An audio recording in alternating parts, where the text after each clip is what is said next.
De las cosas nuevas. Una reflexión a la luz del Evangelio, el magisterio y el pensamiento social de la Iglesia sobre diversos temas de la actualidad social, política, económica y cultural. De las cosas nuevas. Un espacio preparado por el grupo de investigación DIQUE, del Instituto de Humanismo Cristiano de la Universidad Pontificia Bolivariana.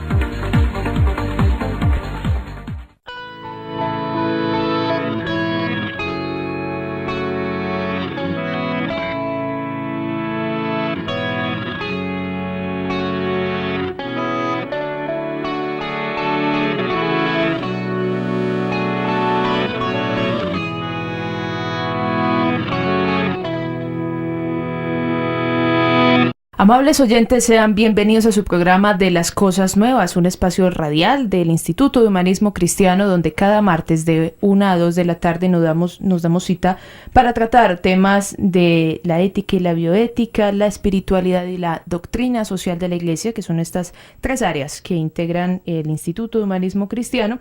Y pues obviamente siempre tenemos un invitado con nosotros para tratar también nuestros avances en esta parte de investigación y reflexiones académicas. Hoy nos vamos a quedar en esta área de doctrina social de la Iglesia con un tema de actualidad. Vamos a meternos en un aspecto de la política nacional, hoy bastante candente, que es el tema de la política antidrogas. El presidente Juan Manuel Santos, en una sesión especial de la Asamblea General de la ONU hace pocos días, planteó dar un giro a la política mundial de la lucha contra las drogas. Y para hablar sobre este tema y explicarnos un poco más sobre estos giros y lo que tiene que ver tanto con el proceso de paz como con nuestro conflicto, pues está con nosotros el abogado Jaime Andrés Úsuga Marín. Profesor Jaime Andrés, muy buenas tardes. Buenas tardes para ti, Beatriz, muy buenas tardes a nuestro Control Master y a todos los oyentes que están a esta hora en Bolivariana Estéreo. Muchas gracias por la invitación. El abogado Jaime Andrés Úsuga Marín es especialista en Derecho Administrativo de la Universidad Santo Tomás, candidato a magíster de la Universidad de Antioquia, docente e investigador de varias universidades públicas y privadas del país en Derecho Público y Responsabilidad del Estado. Y por supuesto, ustedes, amables oyentes, también están cordialmente invitados a participar con nosotros para que pues le hagamos también preguntas y comentarios a nuestro invitado. El teléfono es 411-7882, 411-7882, y recuerden que también nos pueden seguir a través de www.radiobolivarianavirtual.com, www.radiobolivarianavirtual.com. Para que arranquemos este diálogo, profesor Jaime Andrés Úsuga, yo quisiera que de pronto hagamos un panorama general sobre lo que ha sido este conflicto armado, pero sobre todo esa relación con ese tema de drogas puntualmente. Sí, efectivamente, el conflicto armado colombiano, que no le podemos decir guerra como lo han querido vender últimamente para poder vender esa paz que está mercadereando el gobierno, es un conflicto que en mi concepto no se inicia ni siquiera desde el año 1948, como mucha gente lo ha dicho. Creo que inclusive va un poco más atrás, después de la Guerra de los 1000 días, cuando llega la hegemonía conservadora y quedan ellos 30 años en el poder. En ese momento, en esos primeros 30 años del siglo XX, se hacen unas grandes apropiaciones a terratenientes y se hacen unas exclusiones considerables a los liberales, que después en el gobierno de Alfonso López Pumarejo darán un gran giro con muchas disposiciones normativas, esa famosa ley 200, que es el inicio de la reforma agraria, pero que nunca se llegará a concretar, y esos rezagos de esas dos, tanto de la hegemonía conservadora de los primeros 30 años del siglo XX como de los 18 años de la República Liberal, son los que terminan siendo el caldo de cultivo o la cuota inicial de lo que se llamará conflicto colombiano, y que pues básicamente lleva más de entre 50 y 60 años. Pero el narcotráfico en específico, cuando se involucra en estas luchas, por decirlo de cierta forma, políticas, yo diría que desde los años 70, con la bonanza marimbera, ya estaban involucrados estos factores económicos en estas luchas armadas, porque recordemos que las FARC nacen de esas guerrillas campesinas liberales y tienen como el mito fundacional en 1964 con la primera conferencia, con ese ataque también que se le hace por parte de fuerzas militares, el Pato, Guayabero, sur del Tolima, Cañón de las Hermosas. Pero después de ellos vienen naciendo los otros grupos. Durante esos propios años 60 nace también el ELN en Santander, después nacerá el EPL, Ejército Popular de Liberación, y el M-19, que tiene su mito fundacional en el 19 de abril de 1970. Llega en los años 70 efectivamente esa bonanza marimbera tan conocida en La Guajira, en Magdalena, y eso ya empieza a mover temas políticos que aquí no se han querido remover y que la verdad en esa mal llamada memoria histórica que se está viviendo en ese momento no han querido contar qué tanto han estado involucrados, por ejemplo, personajes que fueron presidentes de la República con esos dineros de la marihuana de los años 70 en Cesar, Magdalena y La Guajira. Pero donde abiertamente ya se involucran estas guerrillas con el narcotráfico es en los años 80, cuando precisamente se está dando un proceso de paz que creería yo que fue el primero y que fue muy famoso. O si no fue el primero, porque el primero fue el propio de Rojas Pinilla en los Llanos Orientales, podríamos hablar de que fue el más formal. Y al menos con las FARC ya directamente. Con FARC y con una situación que ya era la unión de esas 4 guerrillas que existían para el momento, que le decían la coordinadora guerrillera Simón Bolívar. Ya se involucran de frente en el conflicto y es tanto a cobrar lo que ellos dicen que es el gramaje, a cuidar cultivos, y empiezan a recibir dinero pues de estos actores ilegales que no tenían ningún tipo de ideología política, pero que fijémonos en una sola relación. El señor Pablo Escobar se profesaba de izquierda, admiraba a grupos como el M-19 y es más que comprobado que fue uno de los financiadores de la toma del Palacio de Justicia. Y la gente no recuerda por qué fue la toma del Palacio de Justicia. Fue porque termina el proceso de paz de Belisario Betancur, mal terminado, y ellos dicen que le van a hacer un juicio político al señor presidente de la República, y por eso se presenta la masacre y todo el desastre del Palacio de Justicia. Entonces mire que desde los años 70 ya estaba, pero se legaliza más en los 80s, y en los 80s también llega otro actor que son las autodefensas ilegales, y terminan de armar un pandemonio terrible que reventará con muchísima fuerza ya en los años 90, donde vemos que todos los actores ilegales, todas las guerrillas, todos los mal llamados paramilitares están involucrados con el tema narcotráfico. Yo quisiera que nos detuviéramos un momentico en esa década de los 80, porque seguramente nuestros oyentes pues tendrán la relación mucho más clara de todo esto que tiene que ver con narcotráfico, con esos carteles, el de Medellín, Cali, demás. Pero a veces no es tan clara esa relación en ese momento histórico con estas guerrillas. De pronto uno ve como más ese tema de mafias, pero no sé hasta qué punto pues sea tan clara esa otra relación. Sí, yo pienso que estuvimos de malas, por decirlo de cierta forma. Veníamos en un proceso bastante complejo con las guerrillas que ya estaban desde los años 60 y simplemente tuvieron la nefasta coincidencia de encontrarse en los años 90, iniciando los años 80, perdón, y hay eventos que demuestran eso. La muerte del ministro Rodrigo Lara Bonilla, primer ministro de Justicia por parte del nuevo liberalismo que estaba participando del gobierno conservador de Belisario Betancur. Luego los diálogos que se dan, se rompen los diálogos, viene el tema del Palacio de Justicia. Ya en ese momento ellos entienden que está finalizando el ciclo de Rusia, ¿cierto? Y cuando finaliza el ciclo de Rusia, o sea que ya va a llegar está llegando la perestroika, y el Gulash en Rusia también empieza a acabar el patrocinio que viene desde Rusia, pero por intermedio de Cuba. Y en últimas, las guerrillas colombianas se ven abocadas a acudir al narcotráfico porque sencillamente se están quedando sin formas de financiación. Fíjese que para ese mismo momento no existía muy claramente el tema del secuestro extorsivo, sino del secuestro político. El secuestro de Gloria Lara en el M-19, el secuestro de José Raquel Mercado, era más cobrarles a, como ellos mismos les decían, esquiroles, traidores de la causa del proletariado, pero no eran secuestros de los que ellos vivieran, que se volvieran finanzas de ellos. Y sin eso, pues como está decayendo todo el mundo grande que los había financiado a ellos, que era donde los que están negociando hoy en La Habana, pues iban a estudiar muy fácil. Yo creo que la gente no cae en cuenta de eso. Ellos se fueron a estudiar ingeniería, se fueron a estudiar otras ciencias a la Rusia comunista, a la Unión Soviética. Y porque había plata para financiar todos esos viajes de esta cantidad de líderes jóvenes de ese momento, que hoy ya no son jóvenes, hoy ya se quieren retirar. Pues precisamente porque había recursos para hacerlo.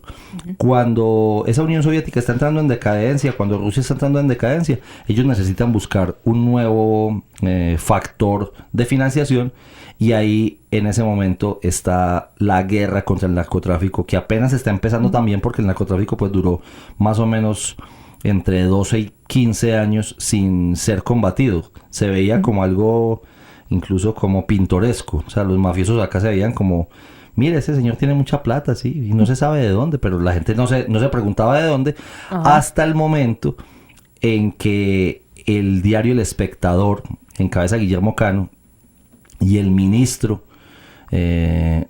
Rodrigo Lara Bonilla, padre del hoy senador Rodrigo Lara, pero en representación de Luis Carlos Galán, porque fíjese que si no hubiera sido así.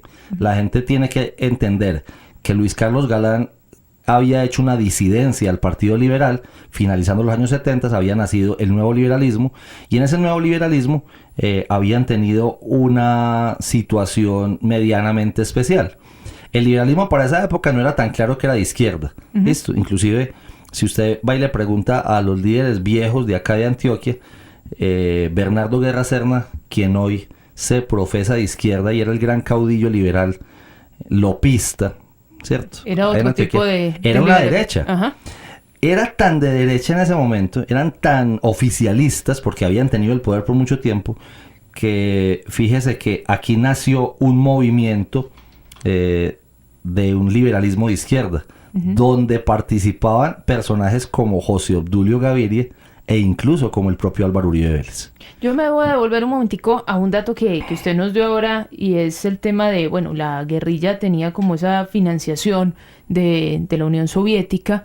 Eso tiende ya pues como a decaer, pero en estos días pues el presidente Juan Manuel Santos, en esa intervención que hizo, pues mencionaba que esa política también como de hacerle la guerra a las drogas es de la década de los 70. ¿Esa política responde también a esas lógicas de la Guerra Fría? Es de finales de los 70s. Todavía no estaba muy mezclado con Guerra Fría, pero en últimas sí, los que empiezan con la guerra contra el narcotráfico pues son los gringos. Y los primeros muertos de la guerra contra el narcotráfico son gringos acá en Colombia, que vienen precisamente porque se dieron cuenta que en las tierras colombianas era muy fácil que prendiera el tema de la marihuana, que fue con lo que primero se empezó. Ahí todavía no había ni heroína ni cocaína. Y si vamos a mirarlo con una óptica de Guerra Fría, pues podríamos decir que sí, pero la verdad es que no es exacto ni es riguroso. Simplemente que quien tenía uno de los dos polos en ese momento, que eran los Estados Unidos, fue el que inició la guerra contra el narcotráfico. Y también hay algo que debemos decir, y es que movimientos como el sandinista y movimientos de izquierda o guerrillas centroamericanas sí se patrocinaron con dinero del narcotráfico. De hecho, por ahí está el video inclusive. Pero ellos entraron a hacer la paz, digamos, más fácil, porque también quedan como desfinanciados. Pero en Barry Seal se ve que es un piloto que está transportándole droga a Pablo Escobar, incluso con el papá de un señor senador de la República hoy de Colombia, que es Iván Marino. Iván Marino Ospina es el papá de uno de los senadores hoy por el Partido Verde. Y ese señor, está el video donde Pablo Escobar está cargando con él una avioneta en Nicaragua. Y aparece el hoy presidente de Nicaragua también. Entonces, fíjese que por Centroamérica pasaron muchísimas cosas, izquierdas o derechas, o más bien ni siquiera izquierdas o derechas con respecto al mundo de la Guerra Fría, sino quien estuviera en contra de los Estados Unidos podría haber creído en los 80s o finalizando los 70s que introducir droga a territorio latinoamericano era una forma de atacar al imperio americano. Ya. También se vio desde Panamá con el general Noriega y se vio con el presidente Ortega en esos momentos, que recordemos que llega al 80 en el poder en Nicaragua. Incluso esa defensa que se hace casi que de pueblos autóctonos, de el uso que nosotros hemos hecho también, uno podría Bolivia. entenderlo sí, como Claro. un discurso también antiimperialista. El propio Bolivia y Perú, que es de donde nacen los primeros cultivos, porque para esos momentos los cultivos se daban allá y el procesamiento se daba acá, aunque ya hoy tenemos que aquí también se dan los cultivos y el procesamiento. Sí, ellos empezaron con ese tema de ser autóctonos, es que la coca es para nosotros, la mascamos y entonces es una situación autóctona de nosotros, pero se fue llegando a la polarización de mostrar prácticamente, incluso en los archivos secretos de la Cuba, cuando caiga el imperio de los Castro, se darán cuenta que ellos mismos colaboraron con el narcotráfico, pero nunca lo van a reconocer mientras estén en el poder. Yo no creería que hoy, pero en los 80s colaboraron con el narcotráfico porque eso era una de las rutas para poder llegar a la península de Miami, a la península de la Florida, que es de donde se iniciaba todo el mercado internacional de las drogas en los años 70s y 80s. Hubo muchas series de televisión inclusive. No sé quién recuerda una serie que se llamaba Miami Vice. En Miami Vice se muestra cómo empezó la lucha contra las drogas, porque ahí apenas estaba iniciándose la llamada DEA, y esa guerra contra el narcotráfico, o esa lucha contra las drogas más bien, que se inicia incluso en la administración de Nixon, que termina tan abruptamente, es la que hoy todavía estamos dando, con resultados pues bastante cuestionables para algunos, y que es la que entra en dicotomía en este momento tan complejo de la actualidad nacional y de la actualidad mundial, porque creo que no es una discusión solamente de si vamos a acabar de Colombia, sino de todo el mundo. Les recordamos a nuestros amables oyentes que estamos en De las Cosas Nuevas, tratando el tema de la política antidrogas con el abogado Jaime Andrés Úsuga Marín, y que nuestras líneas están abiertas 411-7882, 411-7882, para que puedan participar también en el programa y hacer sus preguntas. Profesor Úsuga, yo quisiera que nos ubicáramos ya un poco más en la actualidad y pues hablando justamente de esta financiación, ¿qué papel juega hoy el narcotráfico en la financiación de las FARC? ¿Sigue siendo tan importante? Es absolutamente clave, pero mire una cosa que tan paradójica. En los últimos años, podríamos decir que en los últimos 8 años, ellos han hecho una política de sustitución de cultivos, por decirlo de cierta forma, pero ellos han enfilado prioridades hacia la minería ilegal. Porque la minería ilegal pues todavía no se estaba persiguiendo con tal ahínco como se venía con la política antidrogas desde finales de los 70s, pero sigue siendo un renglón absolutamente importante de la economía o de las finanzas de las FARC, y ya no solamente de las FARC, sino de los dos grupos que quedan en ese momento, de las FARC y el ELN, que como recordamos al año pasado, si no estoy mal, muere uno de esos íconos de las guerrillas, pero que al mismo tiempo era un gran narcotraficante, que era el llamado Megateo, en el bloque Catatumbo. Entonces, después de los años 90, ellos ya no podrían abandonar el narcotráfico, y es una de las situaciones que los hacen entrar en contradicciones o en incoherencias, porque se vuelven unos capitalistas salvajes en términos de ellos mismos, buscando comodidad, beneficio, mientras a la tropa le dicen que no pueden buscar el beneficio personal, que no pueden buscar la satisfacción, que todo eso son imperialismo yanqui, que todo esto es búsqueda de placeres, como lo ha vendido la sociedad occidental mercantilizada de derechas. Entonces eso los hace entrar en una gran contradicción, y ahí llega, por ejemplo, el proceso de finales de los 90 acá en Colombia, con las FARC en el Caguán, Y ahí nos damos cuenta, pues, muchísimo más de la cantidad de control de cultivos que ellos tienen. Y ya en los años 90 cambiará todo con el gran ataque que hace el Estado, que nunca lo había hecho, en cabeza del presidente Álvaro Uribe.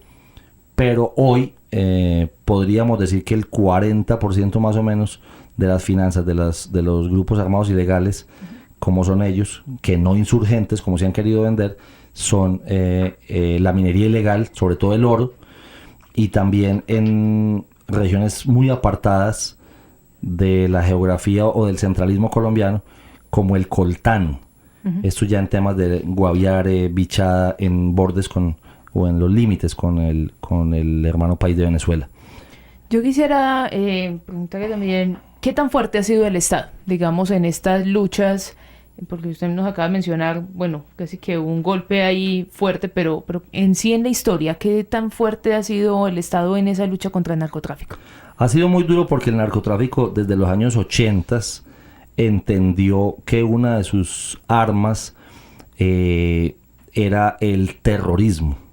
Entonces ese narcoterrorismo se convirtió en algo que, con toda la sinceridad del caso lo tendremos que decir, doblegó al Estado colombiano y lo arrodilló, a pesar de que se le intentó dar la lucha luego de la muerte de Rodrigo Lara Bonilla, que creo que es cuando el Estado abre las cartas y va y persigue directamente al narcotráfico. Lo había empezado a perseguir el propio ministro Lara Bonilla, y es cuando, por ahí están las redes, se hace la incautación del mayor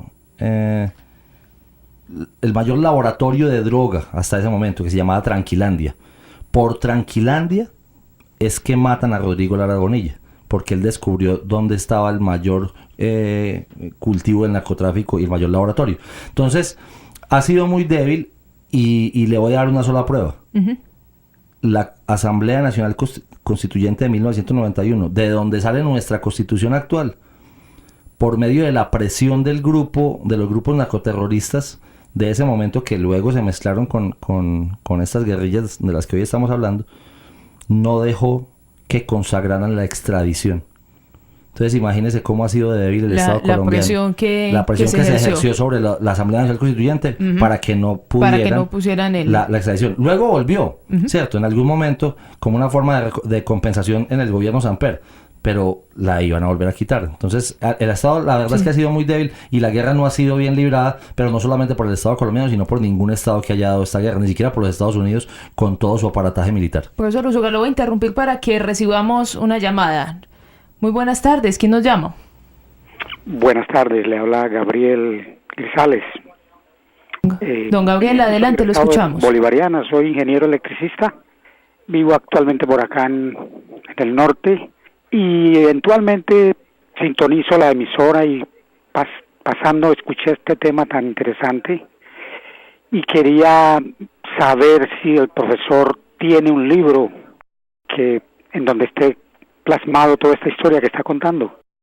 Don Gabriel, yo le soy sincero, el resultado del conocimiento que tenemos sobre la guerra contra las drogas, que no solamente es por parte de Colombia, como lo veníamos diciendo ahorita, es una compilación de muchísimos libros, porque uno siempre tiene que considerar la fuente, quién le está contando qué. Entonces, hay gente que le dice literatura basura a mucha literatura sobre narcotráfico, y hay algo de eso, en cierta parte algo hay de eso, pero a ellos también hay que leerlos. Entonces hay que leer los libros, por ejemplo, de los ex militares, de los ex policías que lucharon contra el narcotráfico, pero también hay que leer el libro que escribieron o que les escribieron a los bandidos, los ex fiscales, los ex ministros de justicia, y mirar muchísimos documentales para poder tener una idea de cómo se ha ido desarrollando este fenómeno del narcotráfico inicialmente, y luego el ataque al narcotráfico por parte del Estado colombiano. Entonces, son muchos libros. Yo creo que... Aunque yo creo que el oyente le tiró ahí una tarea sí, de escribir. De escribir esta historia. Aquí hay una cosa que yo quisiera también entrando a propósito de esta historia, pues hay un punto que es importantísimo en el asunto de La Habana, de todos estos diálogos que se están dando en La Habana en este momento. Y es que cuando hablan de este tema de drogas dicen ya eso de alguna manera se pactó, nos van a colaborar, bueno. Es el punto 3 de los 6 que hay. Yo quisiera que ahondáramos un poquitico ahí, pues realmente hay un acuerdo sobre ese punto. Uno puede decir, como lo dijo el presidente en su discurso, que tanto las FARC como el ELN le van a colaborar.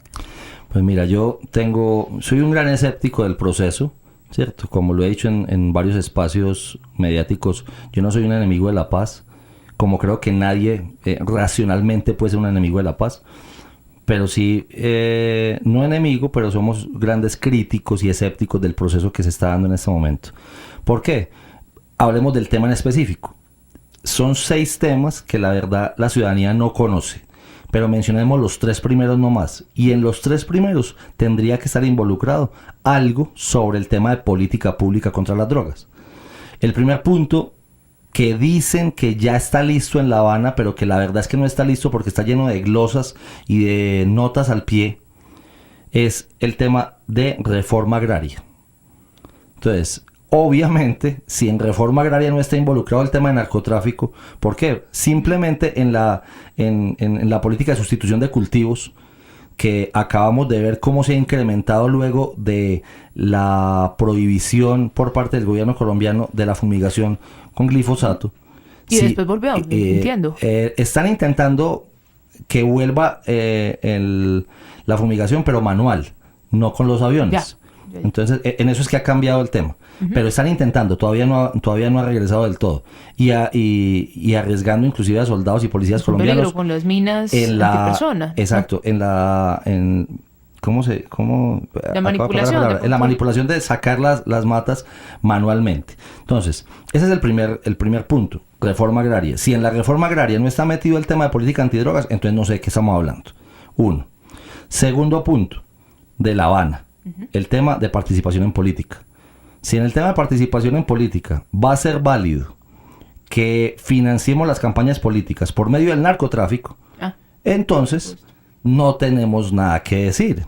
¿Por qué? Porque entonces a los 270 congresistas de Colombia también se les tiene que permitir eso. A los que no van a ir por parte del partido de la FARC, porque lo que estamos viendo hasta el momento es que el gobierno quiere dar unas curules adicionales a las que ya hay, que se llegan por voto popular, al menos de las 2 de las jurisdicciones indígena y de negritudes. Entonces, si así es, pues no sé de qué estamos hablando. Y serán 270 congresistas intentando buscar una ruta de narcotráfico para poder llegar al Senado de la República. Imagínense pues la moral de un país donde todos los congresistas van a poder financiar sus campañas por medio del narcotráfico. Y el tercer punto es precisamente la política de drogas. El segundo también está lleno de pies de página. El tercero es política antidrogas. Yo no sé a qué hemos llegado. ¿Por qué? Porque el propio gobierno no ha dicho si el punto se ha cerrado o no se ha cerrado. ¿Cómo me van a decir a mí que el mayor cartel de narcotráfico del mundo, que se llaman las FARC, dicen que ellos mismos van a ayudar a implementar la política contra las drogas? ¿Cómo es posible eso? Eso es como decir, en palabras muy coloquiales, que al señor Garavito, el mayor violador que ha tenido Colombia, le van a entregar para que él colabore en la política en contra de los maltratos infantiles o de las violaciones de los niños. O sea, yo no entiendo la verdad la posición del gobierno colombiano. Y mucho más con la actualidad, ya ni siquiera con La Habana, el tema de ir a decir a escenarios internacionales de forma muy conciliadora que habrá que modificar la política contra las drogas, pero a renglón seguido viene a Colombia y dice que va a autorizar el bombardeo en contra de las bandas criminales que se financian con el narcotráfico. Entonces uno dice, pero ¿qué es lo que quiere el gobierno? No sabemos qué bandas nos están dando. ¿Hasta qué punto realmente hay un cambio? Porque pues recordémosle también a nuestros oyentes una de las frases, digamos, como más importantes y que salieron a relucir en medios de comunicación es esta de que el consumir no es un crimen, que la adicción no es un delito, y lo ponía todo como en términos de lo que es el consumidor, ¿cierto? Pero uno se pregunta también ese tema de microtráfico, ¿qué pasa ahí? Claro, porque entonces es que lo que no puede uno pretender es que el único que va a consumir como efectivamente muchas personas lo saben en Bogotá, es el señor Enrique Santos Calderón, que es un gran consumidor de narcóticos desde los años 70. Él es el hermano del presidente, el mismo que configuró los diálogos de paz y que es el que arregla todos los problemas cada que se dañan las situaciones allá. Pero entonces pretender que simplemente el consumo no lo es, y efectivamente no lo es que consumir no puede ser un delito, pero es que el problema es que no se está atacando al que consume, se está atacando es a los dealers, o sea, a los que venden para que esas personas continúen consumiendo de forma reiterada, y sobre todo a los enfermos. Los enfermos terminan haciendo lo que sea por consumir, robando en sus casas, cometiendo crímenes, matando, robando, lo que sea por consumir. Entonces, una cosa no puede ir desligada de la otra.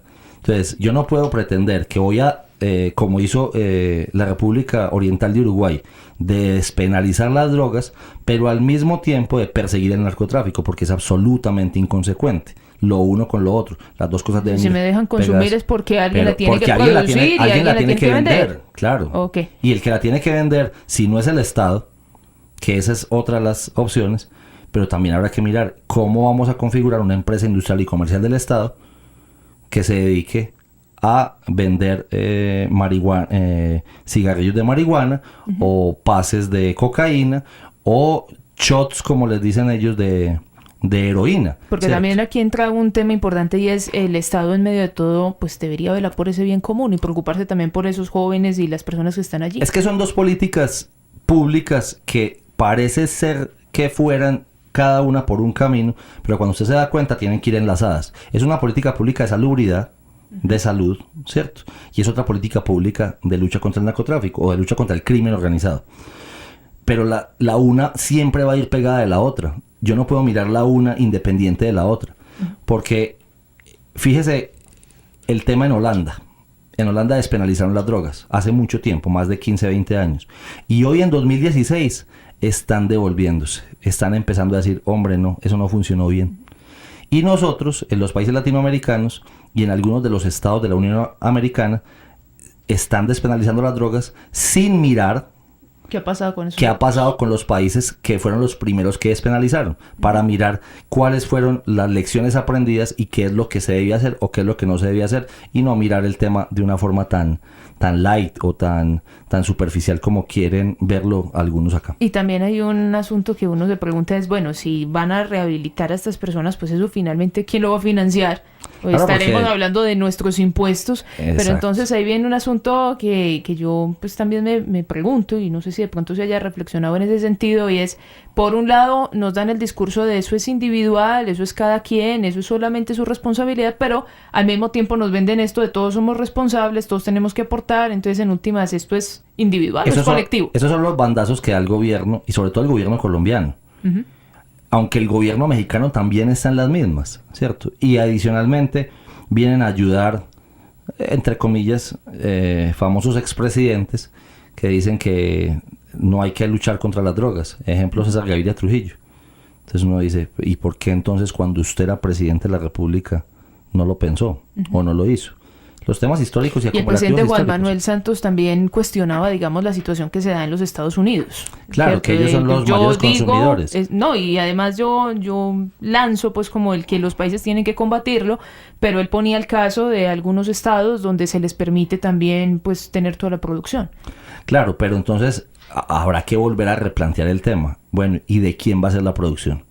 ¿Va a ser una empresa absolutamente privada, pagando unos altos impuestos, o va a ser una empresa pública donde se va a tener el monopolio de las drogas? Porque la gente quiere, por ejemplo, comparar temas como el del alcohol con el narcotráfico. Entonces decir que a finales de los años del siglo XX el narcotráfico, el consumo de alcohol no era ilegal, y entonces eso lo convirtió en mafia, y eso fue lo que hizo toda esa cantidad de crímenes que pasaron en el Chicago de los años 20 o 30, y que perfectamente después se legalizó y eso se acabó. ¿Quiere decir eso que hay menos enfermos de alcoholismo hoy que ayer? No lo sabemos. Yo no he visto las cifras todavía, pero parece ser que hay estudios de varias universidades que dicen que no, o que es lo mismo o que se incrementó. O sea, que no es una variable determinante el volver legal o ilegal el consumo, y en lo que estamos nosotros llegando es que, por ejemplo, en los años 80, cuando el narcotráfico para nosotros solamente era un tema de producción, Colombia era un país productor de narcóticos, ya en los años 2000, en la primera década del 2000 y en esta segunda donde la estamos viviendo, ya nosotros no solamente somos productores, también somos consumidores. Y se ha incrementado de una forma exponencial el consumo de narcóticos en menores de edad. Generando también unos gastos al Estado mismo. Al Estado y al sistema de salud y al sistema... Y a una y un costo sobre todo, va a sonar muy... a la gente no le gusta que uno diga esa palabra, pero es así. Un gasto moral a la sociedad, muy grande. Porque el desgaste moral de una incluso sociedad... las familias. Claro, Además... porque es que el que más sufre es toda la familia que está alrededor del muchacho, intentando que salga adelante, intentando que salga del problema. Y se encuentra con un Estado que de alguna manera a veces ha mandado mensajes distintos. O contradictorios, o antinómicos, como decimos nosotros. Que en unos escenarios dice que sí y en otros escenarios dice que no. Sí, porque al menos hablando exactamente de lo mismo. En este momento se está hablando de esto como un problema. Pues en medio de todo uno reconoce allí que al menos el presidente está diciendo hay que rehabilitarlos, en medio de todo está identificándolo como una dificultad, pero es que años atrás hablábamos de otro tipo de cosas y entonces ahí uno no se ubica. Él mismo como ministro de Defensa hablaba de otra cosa. Pedirle consistencia a Juan Manuel Santos es muy difícil pues también, ¿cierto? Porque él va pensando cada cosa cada día y no pasa nada. Pero sí es un tema muy complejo porque eso implica... ¿Qué se va a hacer con las fuerzas militares? Si se va a perseguir o no. ¿Qué se va a hacer con la policía? Si se va a perseguir o no. E incluso con un sistema de salud quebrado como el que tenemos. Sí. ¿Cierto? Porque tenemos un problema grandísimo en el sistema de salud, que no hay financiación. Le impondríamos una carga más en quienes son drogadictos. Y hay unos cuestionamientos válidos de una gente que dice, ¿yo por qué tengo que asumir la carga de un joven que probó las drogas en su absoluta libertad y se quedó en las drogas como un problema y como un enfermo? Sí, como cualquier enfermo. Entonces el día que le pongo un ejemplo mío. Pero es un enfermo buscado. Sí, es un enfermo buscado. Mi mamá no se quiso cuidar el corazón comiendo mal y le dieron 2 infartos. Eso tiene un impacto en el sistema de salud, pero tiene un impacto en el bolsillo de mi familia también, ¿cierto? Sí. ¿Será que ese impacto lo debe asumir toda la sociedad? Porque es un enfermo simplemente. Entonces, esos cuestionamientos también hay que empezar a hacérselos y a decir, ¿por qué si es un enfermo? Entonces ya las familias van a decir, es que esa carga me toca a mí, no a todo el Estado, ni a todos los colombianos por medio de los impuestos de todos. Él ponía incluso el ejemplo de la mamá y decía es que si a una señora le dicen vamos a llevar a su hijo a rehabilitarlo, lo vamos a llevar a la cárcel, pues todas dirían vamos a rehabilitarlo, y eso pues yo creo que todos estamos de acuerdo. Es un falso dilema. Pero por eso también quería apuntar a eso, es porque pues hoy los consumidores, pues uno incluso en las calles lo ve, pues es decir, no están todos ni en la cárcel, ni tampoco los sistemas de estos, digamos, los centros de rehabilitación se están acabando de inventar. No, y es una falsa dicotomía, como muchas que se le hacen al país.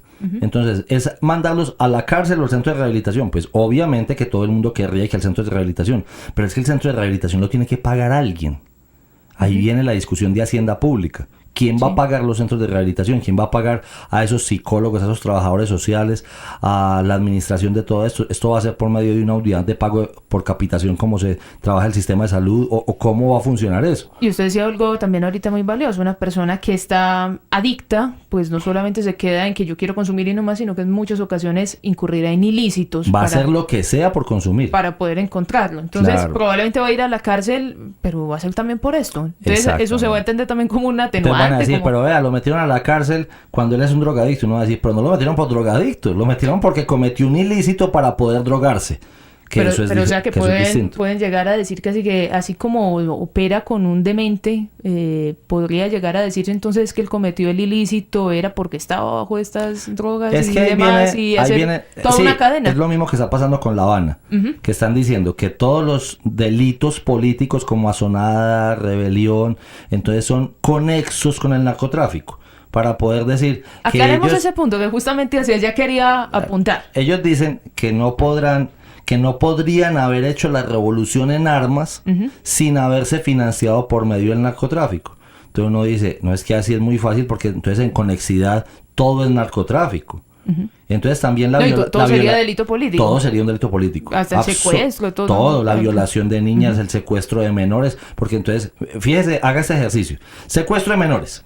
Entonces dice, ¿por qué secuestro de menores? Porque es que si yo no tengo mano de obra para la revolución, que tienen que ser desde los menores adoctrinados, entonces yo no podría hacer la revolución. Ah, sí, delito político. Yo no podría hacer la revolución si no tengo plata, entonces tengo que hacer narcotráfico. Ah, también, delito político. Y así todos los demás delitos, ¿cierto? Yo no puedo hacer la revolución sin mandar a abortar a estas niñas que están al interior de la fila del narcotráfico, o hacerles ellos mismos el aborto. Entonces mataron unas vidas ahí o mataron unos niños. ¿Por qué? Porque yo no tengo cómo asumir los costos de andar con un bebé por todo el monte, porque así no se hace la revolución. Delito político. Es decir, quedaría una cosa absolutamente amplia. Abierta, una textura abierta que uno dice, ¿qué es lo que buscó el fiscal Eduardo Montealegre y este gobierno intentando hacer el delito político en conexidad con el narcotráfico? Aclarémosle a nuestros oyentes ese punto específico de, digamos, ¿cuál es el beneficio de que se hable de un delito político? ¿Eso se trata distinto? ¿Qué pasa? Claro, los delitos políticos tienen un tratamiento distinto. De hecho, en la propia Constitución, no solamente de Colombia, sino de cualquier país, los delitos políticos son los únicos delitos que no te inhabilitan para ser funcionario público después. Si tú estuviste en la cárcel por rebelión, por asonada, por ejemplo, no tendrías la inhabilidad para ir a unas elecciones y para ocupar un cargo público. ¿Por qué? Porque es un delito político, efectivamente. Y porque si tú estabas luchando políticamente con las armas, entonces el tema es el siguiente. Yo estaba luchando contra el sistema y ahora quiero llegar a integrarme o a ser parte del sistema. Eso tiene mucha lógica, ¿cierto? Pero si para poder hacer la revolución yo puse un collar bomba, yo masacré una cantidad de gente que no pensaba como yo, entonces hice genocidio, hice crímenes de lesa humanidad, que es una de las discusiones que se tienen en este momento, entonces usted bien se le puede reconocer que la revolución usted la hizo, pero usted cometió unos delitos atroces o de lesa humanidad que le impiden ocupar posteriormente cargos públicos. Esa es la gran discusión del punto 2 de La Habana. Ellos dicen, pero ¿cómo es posible que yo voy a negociar con ustedes y ustedes me van a meter a la cárcel? Y entonces uno dice, listo, que paguen poquita cárcel, 6 u 8 años, como mínimo. ¿Por qué? Porque es que tenés 3.000 muertos encima, o más. Eso sí, no vas a poder ser ni senador, ni representante a la Cámara, ni diputado, ni concejal, ni alcalde, ni gobernador, ni miembro de una junta administradora local, y mucho menos presidente de la República. ¿Por qué? Pues porque vos tenés las manos untadas de sangre. Pero es que eso era en la revolución. No, en los delitos de lesa humanidad o en los delitos atroces que cometiste. Que eso viene incluso desde derecho internacional humanitario. Claro, esos son los protocolos de Ginebra y con los anexos de 1977. Le dicen, si usted cometió delitos atroces o de lesa humanidad, usted no puede integrar los dirigentes del país. ¿Por qué? ¿Con qué moral le va usted a dictar normas al país o hacerle control político a los funcionarios públicos cuando usted tiene las manos untadas de sangre, no solamente de crímenes políticos, sino de crímenes de lesa humanidad? Nos quedan más o menos unos 10 minuticos. Le recordamos a nuestros oyentes que estamos en De las Cosas Nuevas, tratando el tema de la política antidrogas con el abogado Jaime Andrés Úsuga Marín, y que nuestras líneas siguen abiertas 411-7882. Ahorita en este pronunciamiento que hizo el presidente en la sesión especial de la Asamblea General de la ONU, pues proponía darle ese giro a la política mundial de la lucha contra las drogas, y se hablaba de pasar de medidas o estrategias policiales y militares a esas políticas de salud pública. Usted ahorita nos explicaba, las dos de alguna forma tienen que converger, eso no es separado. Pero en el discurso como tal, ¿uno puede evidenciar que hay un cambio real? O sea, ¿uno podría hablar de una nueva política antidrogas? Todavía no. Yo pienso que existe una idea, hay un deseo, hay un querer hacerlo, pero ni siquiera los que quieren hacerlo, que son personajes como Juan Manuel Santos, como César Gaviria, como varios, inclusive expresidentes latinoamericanos que lo han manifestado abiertamente, ni siquiera ellos saben cómo. Entonces una cosa es querer y otra cosa es, y bueno, y a ver, ¿qué propones? Porque si uno solamente se va a dedicar a criticar, pues es muy fácil. A mí no me gusta esa política. Uno dice, listo, ¿y usted cuál propone? No, yo la verdad es que no sé cuál es. Entonces, mientras usted piensa cuál es, pues toca seguir aplicando la que siempre ha habido. Porque si no, entonces se va a incrementar el tema como viene pasando en Colombia cuando le bajaron al tema del glifosato. Están hoy disparados casi en 200.000 hectáreas de cultivos ilícitos cuando había terminado el primer gobierno, el último gobierno de Álvaro Uribe había terminado eso más o menos en 50.000, en 40.000 cultivos. Que tampoco era el ideal, pero se ha triplicado. De acuerdo a una política pública o a una orden institucional de no perseguir más o de no hacer más el tema de glifosato. Yo entiendo el tema de la salud, ¿cierto? Porque eso se lleva los demás cultivos, enferma una cantidad de personas, pero o es lo uno o es lo otro. Y hay que pensar sobre todo los dirigentes, nosotros también, pero sobre todo los dirigentes, los docentes también tenemos que, sobre todo, apuntarle a eso. Tenemos que pensar en un tema de bien común. ¿Qué le vamos a dejar a la sociedad que viene, cierto? A los niños. Sí. Yo pienso mucho en mi hija, que tiene apenas 6 años. Pero yo le voy a dejar una sociedad donde cada que pase por todos los parques de donde ella camina, esté la gente consumiendo abiertamente droga. Y que se vuelva paisaje eso. Y que nadie les pueda decir nada.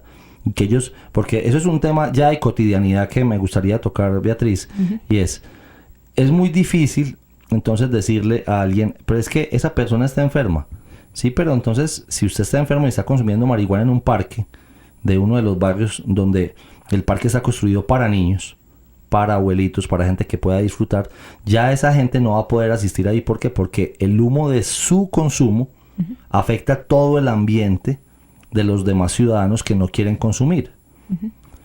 Entonces, que también es distinto a lo que pasa con el simple cigarrillo, porque ese no te altera, digamos, en el sentido de que no vayas a ir a cometer un ilícito por fumarte un cigarrillo. Exacto, y no afecta, el humo del cigarrillo, aunque afecta pulmones, no afecta los sentidos, o sea, no actúa psicotrópicamente. Entonces, y si yo le digo, entonces, es que yo tengo libre desarrollo de la personalidad, entonces uno lo que le podría decir, que me ha pasado incluso en algunos barrios, en el barrio donde yo vivo, y yo le digo, hombre, me parece valioso, me parece válido más bien, que vos quieras consumir, pero ¿y por qué no consumís en la intimidad de tu casa? ¿Por qué no consumís en la intimidad de tu cuarto? Porque la mamá o porque los familiares con los que él vive no comparten ese vicio. Entonces uno dice, pero entonces si en tu espacio no te lo permiten, tú sí vas a afectar a todos los demás que no son nada con vos cuando estás en un espacio público abierto que se diseñó no para eso, sino simplemente para que hubiera diversión, entretenimiento o pasar el rato de ocio entre, te pongo el ejemplo básico mío, mi mamá con mi hija, que no pueden caminar por un parque porque está lleno de marihuaneros. Es un tema muy delicado. Y que genera también ese sentido un poquito de inseguridad. Tenemos una llamada, tenemos muy poquito tiempo, pero adelante, escuchamos a nuestro oyente. Gracias, habla Germán de Medellín. No sé si alcance, o al menos para el próximo programa, que se refiriera a esto de que ni la Corte Constitucional, ni el Consejo de Estado, ni las grandes cortes, ¿qué carajos están haciendo de cara a este proceso? O sea, ¿por qué ellos están callados, no asumen el papel que la Constitución les asigna, sino que todo quedó en manos del presidente y él hace y deshace? Realmente me tiene desconcertado cómo estos tipos no están haciendo nada y son los que controlan que no haya decisiones que afecten la Constitución, que violen las leyes. En fin, no entiendo sinceramente ese exabrupto. Me horroriza pensar que un solo tipo embarque al país en una cosa tan horrenda como hasta ahora pinta esos diálogos, ese proceso de paz. Muchísimas gracias. Repite su nombre, por favor. Germán Maya. Don Germán, buenas tardes. Mire, yo debo decirle que las cortes y específicamente algunos magistrados sí han intervenido. De hecho, y debo decirlo con profundo respeto, pero también con tristeza, que ya falleció el magistrado que más puede haber afectado el tema de la política contra las drogas acá, que se llamaba el doctor Carlos Gaviria Díaz, con una sentencia de los años 90, donde se invocaba el libre desarrollo de la personalidad y donde se consagró la dosis mínima. Ese pedacito de dosis mínima afectó muchísimo la política contra las drogas, porque dejó en un estadio muy complejo a las autoridades, donde capturan a alguien y entonces él lleva, por ejemplo, por decirte, 1 kilo de cocaína. Y cuando lo capturan y lo llevan ante las autoridades, ante los jueces, entonces él dice, pero es que es para mi consumo personal. ¿Cómo decirle que ese muchacho que compró 1 kilo de cocaína no es para su consumo personal y que se lo va a ir consumiendo despacito en dosis mínimas? Entonces las policías no pueden andar con un gramófono, o no sé cómo se llama el aparato, algo que mida los gramos, para poder que le digan, sí, usted pasó de la dosis personal y ahora sí está cometiendo un delito. Es un tema absolutamente absurdo desde el punto de vista logístico. ¿Y quién afectó eso? Pues un gran juez de la República, de la corte más importante de todas, que era la Corte Constitucional, como fue el doctor Carlos Gaviria Díaz en los años 90. Profesor Usuga, se nos acaba el tiempo y yo no quisiera dejar escapar esto para hacerle una última pregunta, y es, bueno, el discurso que ha dado el presidente Juan Manuel Santos, ¿qué repercusión puede tener en la mesa de diálogos de La Habana? Yo pienso que es crucial porque, como lo hablamos ahorita, todos los temas, absolutamente todos los 6 temas, empezaron con 5, ahora van en 6. Todos los 6 temas que se están tratando en la mesa de La Habana, que la verdad no sabemos cuáles están listos y cuáles no están listos, porque dice que nada está acordado hasta que todo esté acordado, todos pasan por el tema del narcotráfico, absolutamente todos. Entonces es impactante si hay política antidrogas o no hay política antidrogas en los acuerdos que vayan a salir de La Habana, de los cuales yo no soy muy optimista, pero que estoy seguro que algo o algún papel van a firmar para decir que esto va para la paz. ¿Le podemos recomendar de pronto algo a nuestros oyentes a manera de conclusión general? Pues yo pienso que leer mucho, e incluso hay una herramienta pues muy buena ahorita tecnológicamente, que son mirar los documentales sobre la historia de la droga o la historia de la cocaína en YouTube, por ahí en unas herramientas muy especiales.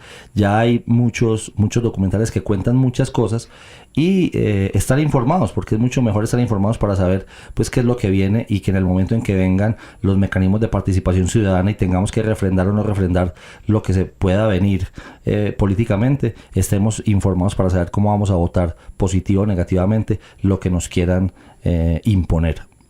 Le agradezco muchísimo, profesor Usuga, que haya estado con nosotros en este espacio. Ha sido un placer compartir con usted. Muchísimas gracias, Beatriz, a ti, al Control Master y a todos los que nos escuchan a esta hora, orgullosamente en nuestra Universidad Pontificia Bolivariana. También le agradecemos a nuestros oyentes, por supuesto, por su participación, el haber estado con nosotros en estos espacios que siempre esperamos puedan aportar pues a la discusión, y también, como siempre, invitarlos a hacer esa reflexión en familia, que es bien importante. Le agradecemos también a nuestro operador de audio, Dairon Roldán. Se despide de ustedes, Beatriz Campillo. Que tengan una feliz tarde. De las cosas nuevas. Una reflexión a la luz del Evangelio, el magisterio y el pensamiento social de la Iglesia sobre diversos temas de la actualidad social, política, económica y cultural. De las cosas nuevas. Un espacio preparado por el Grupo de Investigación DIQUE, del Instituto de Humanismo Cristiano de la Universidad Pontificia Bolivariana.